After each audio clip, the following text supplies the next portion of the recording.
अनिल कुमार, धमधमपुर।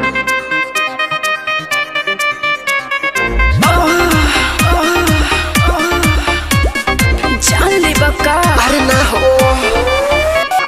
अरे हटा होने। सताना।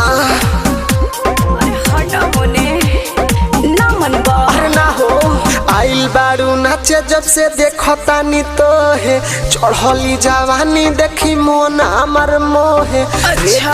लगे तना में होई आज काम बड़ा मन करे तोहर खाई दुनु आम। 10 दे के किस ल 20 दे के मिस ल 500 1000 दे के एहू में से छीख ल। आइल बारू नाचे जब से देखो तानी तो है चढ़ली जवानी देखी मन हमर मोहे। रेट बोला के तना में होई आज काम बड़ा मन करे तोहर खाई दुनु आम। 10 दे के किस ल 20 दे के मिस ल 500 1000 दे के एहू में से छीख ल।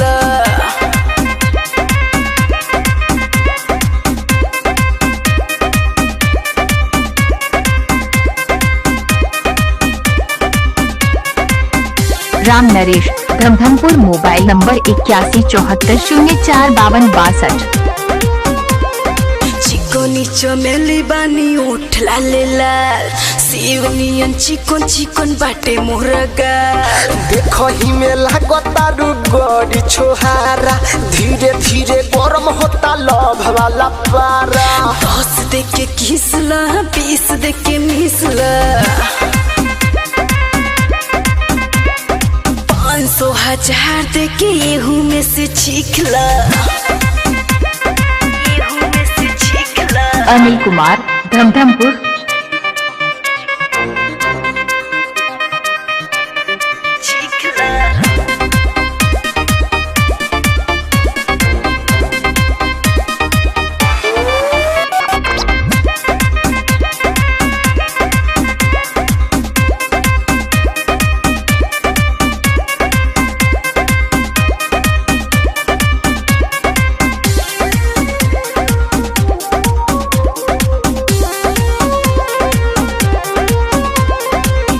छितर ज्यादा नहीं मोट बानी हो 16 की जवानी तुझे हॉट बानी हो।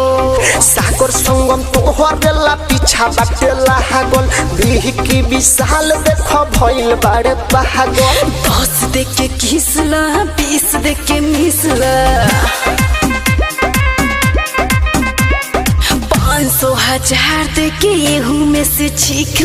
राम नरेश, धमधमपुर। Mobile number 8174045262।